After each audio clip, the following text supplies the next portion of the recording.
কাজের জন্য ধীরগতির কারণে এবং প্রচন্ড ধুলোবালিতে এলাকার পরিবেশ বিপর্যস্ত হয়ে ওঠে। রাস্তার আশেপাশের বাড়িঘর, দোকানপাট সহ জনজীবন চরম দুর্ভোগের মুখে পড়ে। এর প্রতিবাদে এলাকাবাসী রাস্তা অবরোধ করেন। পরে পুলিশের আশ্বাসে অবরোধ তুলে নেন। সূত্রের খবর অনুযায়ী জানা গেছে, রাস্তা মেরামতের কাজের ধীরগতির কারণে এবং প্রচণ্ড ধুলোবালিতে এলাকার পরিবেশ বিপর্যস্ত হয়ে ওঠে। রাস্তার আশেপাশের বাড়িঘর, দোকানপাট সহ জনজীবন চরম দুর্ভোগের মুখে পড়ে। পরিস্থিতি আরও জটিল হয়ে ওঠে যখন ধুলো দমনে কোনো জল ছিটানোর ব্যবস্থা রাখা না হয়। এই অবস্থার প্রতিবাদে এলাকাবাসী একত্রিত হয়ে রাস্তা অবরোধ করেন। দীর্ঘক্ষণ অবরোধ চলার ফলে যান চলাচল ব্যাহত হয়।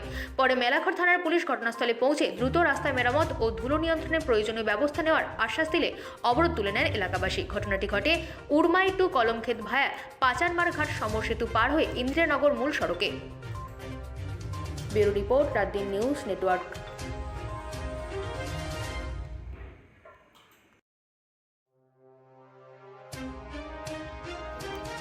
কি কারণে রাস্তা অবরোধ করছেন? রাস্তা প্রচণ্ড ধুলাবাড়ি উঠতেছে। একটা গাড়ি যাইলে দ্বিতীয় সাথে যদি শুধু কোনো গাড়ি থাকে বা বাইক থাকে, তারা অনেকক্ষণ দাঁড়ায় থাকে লাগে। আর এমনভাবে বালু ধুলা উড়ে পিছিয়ে দিক দিয়ে পুরো অন্ধকার হয়ে যায়। মিনিমাম 5 মিনিট অন্ধকার থাকে। একটা গাড়ি যদি একসাথে 2-3টা গাড়ি যায়, মিনিমাম 10 থেকে 15 মিনিট বই তেমন লাগে একটা অন্য বাইক বা ছোটো গাড়ি।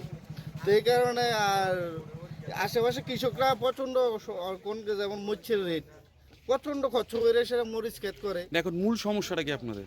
মূল সমস্যা ধুলাবালি। ধুলাবালি কি সমস্যা করে আপনাদের? অনেক ক্ষতি করে। ধুলাবালি কি আপনাদের বাড়ি ঘরে প্রবেশ করে? এই দেখেন, আমি মাস্ক লাগিয়ে রাখছি ধুলাবালির কারণে। আমি আজকে 3 দিন আগে আমি প্রায় 650 টাকার ওষুধ আনছি। শুধু আমি এখানে দোকানদারি করি, মানে প্রচণ্ড ধুলাবালি ঢুকে।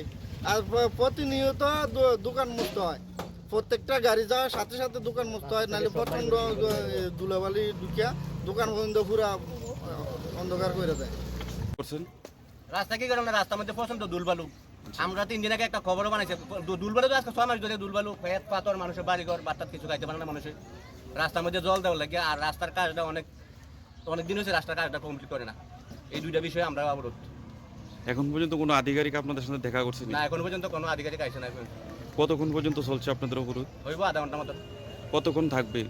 যতক্ষণ না এটা কোনো একটা ফয়সালা না করে ততক্ষণ থাকবো অবরোধ। এই যে কোন রাস্তা এটা? এটা হচ্ছে মেলাঘর টু উড়মাই। রাস্তাটা যে কাজ কত দিন ধরে চলছে? রাস্তা কতদিন বলতে রাস্তা তো মাঝে মাঝে 2বার তো কাজ ধরছিল, 6 মাস 8 মাস ফলে যায়। এখন পর্যন্ত মানে কন্ট্রাক্টর কোন ঠিকাদার কোনো জলের ব্যবস্থা করছে না? না করছে না। মানে এর মধ্যে রাস্তা থেকে ধুলাবালি উড়ে প্রচন্ড ধুলাবালি। এরপরে ইট পাথর দিয়ে ছিটে গেছে, মানুষের গাড়ি চাকার বাড়িয়ে, বাইকের বাড়িয়ে, ইটের মানুষের আবাদে পড়ে। কালকে একজনে ব্যথা পাইছে এদিকে। মূলত কয়টা কারণে আপনারা অবরোধ করছেন? মূলত 3টা কারণে। একটা হচ্ছে ধুলবালু, একটা হচ্ছে রাস্তার মধ্যে শুধু পাথর উঠতে গেছে, ঠিক মতো কাজ ভালো করছে না, এটি উঠতে গেছে। আর একটা হচ্ছে রাস্তা কোন সময় কাজ করবো। এর মধ্যে বড় সমস্যা কোনটা? বড় সমস্যা এখন দুলবালু। যদি ঠিক মতো 2 বেলা পানি দেয় তাহলে আমরা উড়ে দেবো। পানির গাড়ি এখন আইতে হইব।